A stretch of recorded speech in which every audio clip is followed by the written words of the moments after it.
Diriwayatkan kata Imam Qurtubi dalam sebuah khabar, dan khabar berarti juga sebuah riwayat, bahwa salah seorang Nabi pernah berkata kepada malaikat maut alaihimussalam, "Tidakkah kamu punya seorang delegasi yang kamu suruh datang mendahuluimu supaya manusia bersiap-siap menyambut kedatanganmu?" "Benar demi Allah," jawab malaikat maut, "aku bahkan punya banyak sekali delegasi berupa macam-macam gangguan dan penyakit, uban yang ada di kepala, berbagai hal yang menyedihkan, dan berkurangnya pendengaran juga penglihatan. Jika orang yang ditimpa hal-hal tersebut tidak mau sadar juga dan tidak mau bertaubat, maka tak kala aku datang hendak mencabut nyawanya, aku menyeruhnya, 'Bukankah aku telah mengirim terlebih dahulu kepadamu delegasi demi delegasi dan peringatan demi peringatan? Aku adalah delegasi terakhirmu. Tidak ada lagi yang lain sesudahku, dan aku adalah peringatan terakhir. Tidak ada lagi peringatan lain sesudahku. Tidak ada satu hari pun di mana matahari terbit dan terbenam, melainkan malaikat maut menyeru, 'Hai orang-orang yang telah berumur 40 tahun, inilah saatnya kalian mengambil bekal. Selagi kalian masih berakal, anggota-anggota tubuh kalian masih kuat perkasa. Hai orang-orang yang telah berumur 50 tahun, telah dekat saatnya memetik dan panen.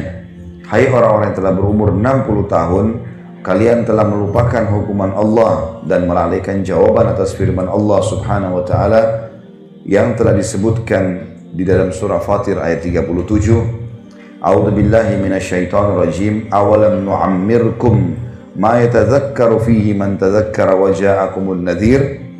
Bukankah kami telah memanjangkan umurmu dan dalam masa yang cukup untuk berfikir bagi orang-orang yang mau berfikir, dan bukankah telah datang kepadamu an-nadhir atau pemberi peringatan?"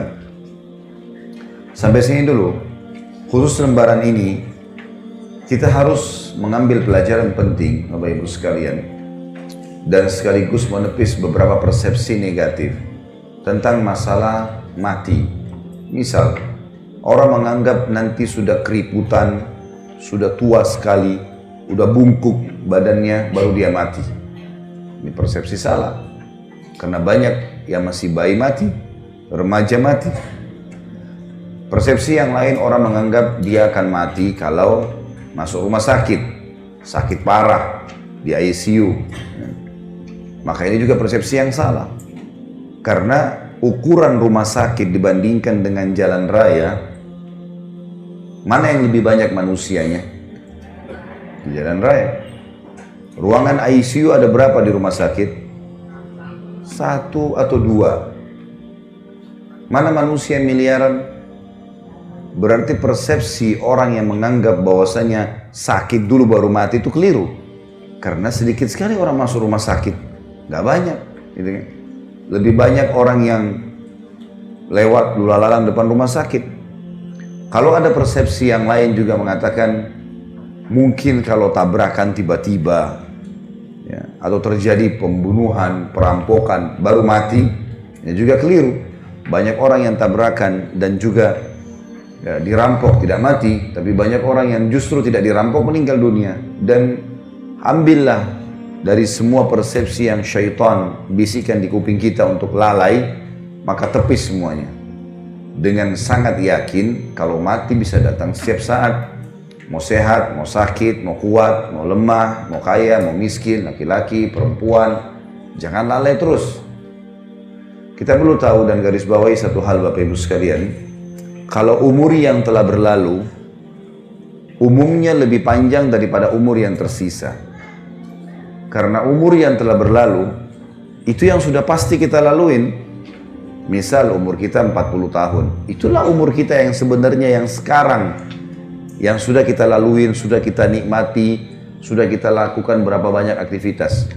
Umur ke depan kita nggak tahu, sehari kah, 2 hari kah, seminggu kah, kita nggak tahu. Tapi umumnya kata ulama, umur yang berlalu pasti lebih panjang daripada umur yang akan datang, karena umur akan datang masih tanda tanya, nggak tahu berapa lama. Tanamkan baik-baik itu di benak kita Bapak Ibu sekalian supaya kita sadar. Banyak orang yang terus lalai, seakan-akan dia masih lebih panjang. Kalau sekarang 40 tahun berarti kalau saya hidup lagi 40 tahun ke depan, saya masih berumur 80 tahun. Kalau enggak, kalau meninggal tiba-tiba, banyak orang loh, kulitnya mulus, badannya sehat, apalah dengan bahasa-bahasa manusia, seksi lah, cantik lah, gagah lah, tampan lah, apalah segala macam, hilang cuma jadi kenangan. Begitu mati cuma dikenang, oh ibu itu dulu cantik. Dulu, selesai. Sekarang udah dimakan oleh tanah pipinya, gitu kan. Udah nggak ada lagi, gitu kan. Oh dulu ibu itu suka datang ke salon ini, dulu. Gitu. Orang cuma mengenang begitu. Oh ini sepatunya dia, oh ini tasnya, oh ini tempat duduknya di majelis taklim. Orang cuma kenang. Orang cuma kenang begitu. Tetap kita secara pribadi yang akan menghadapinya. Maka jangan lalai terus ini. Seorang mukmin dan mukminah harus cerdas. Dari perbuatan bermanfaat apa ke perbuatan bermanfaat apa. Gak ada gunanya kita lalai. Karena tidak ada waktu ini. Kita sedang berpicu dengan waktu. Jangan terus-menerus mengiyakan syaitan sampai kapan. Gampang, nanti gak usah amalan sunnah. Kan cuman sunnah. Begitu terus, godanya sama. Berapa tahun Bapak Ibu digoda begitu sama syaitan? Dan berapa kali kita mengiyakan? Syaitan berharap buku amal kita kosong. Supaya nggak ada amalan. Dan dia jeli setiap hari itu. Usahakan hari ini mana yang bisa bolong nih. Harus dibolongin sama dia. Dan kita tidak bisa perbaiki. Sekali dia berhasil bolongkan. Ini misalnya tadi malam nggak tahajud. Biar kita nangis darah. Nggak bisa lagi perbaikin. Sekali nggak duha nih, pagi ini masih ada waktu, habis taklim sebentar sholat duha.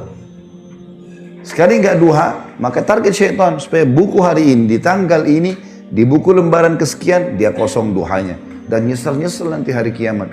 Coba seandainya dulu, dari ruangan taklim cuma nyebrang ke musola, masjid sebelah. Nggak ada susahnya. Saya berapa kali masuk ke situ sholat duha, 1-2 orang ibu ada yang masuk di musola. Yang lainnya mana? Husnudzon, mungkin sudah sholat duha di rumahnya. Alhamdulillah. Alhamdulillah. Baiklah. Masya Allah. Karena duha itu yang paling baik pada saat unta merasa panas. Kurang lebih jam 8. Kurang lebih. Kalau taklim kita jam 8, setengah 9, berarti sudah sholat duha semua. Masya Allah. Syukurlah. Ya urusan Bapak Ibu sama Allah. Saya cuma tugasnya mengingatkan. Artinya kalau ada orang yang sudah jalankan, alhamdulillah. Bersyukurlah. Tapi kalau yang belum, sampai kapan mau belum nih? Sampai kapan nggak mau? Dan apa alasannya? Malas saja. Karena malas, karena semua bisa, tinggal wudhu, tinggal sholat. Syaitan bisikin, oh duha panjang tuh, 8 rakaat. 12 rakaat. Coba dulu, lakukan dulu sholat. Lakukan dulu, gulirkan. Karena syaitan akan kesulitan menggoda kita, Bapak Ibu sekalian, kalau kita sudah memicu gas ibadah. Seperti orang kalau sudah mulai, enggak, saya programin, mulai besok saya nggak boleh luputkan duha. Atau mulai hari ini, saya nggak boleh luputkan sholat malam. Saya nggak boleh luputkan selembar Al-Quran setiap hari. Misal, zikir pagi sore, komitmen kan, itu kita seperti sedang lari, sudah mulai dari garis start. Musuh kita untuk mengalahkan kita, dia harus lebih cepat daripada kita. Syaitan paling gampang kalau orang belum start, nggak mulai gitu. Al-Quran tahu keutamanya, tapi nggak pernah baca. Duha tahu, tapi nggak pernah sholat. Sedekah tahu, tapi nggak pernah diamalin. Maka orang seperti mau lomba lari, dia belum memulai.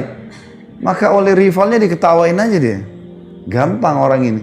Tapi kalau kita sudah mulai programkan, kita seperti lagi lari. Speed kita 30, musuh kita syaitan harus 40 untuk ngalahin kita. Kalau dia 30 juga bersaing, nggak bisa ngalahin kita dia. Karena kita sudah mulai. Maka memulai dulu. Mulai, lakukan, programkan. Jangan lalai terus, seperti itulah. Delegasi-delegasi yang dari malaikat maut sudah banyak. Dijelaskan dalam paragraf ini. Adanya uban, mulai melemah, tidak seperti dulu lagi.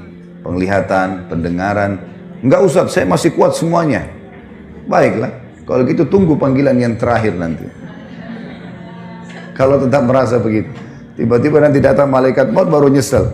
Coba dulu ya. Nah, coba dulu nggak ada gunanya.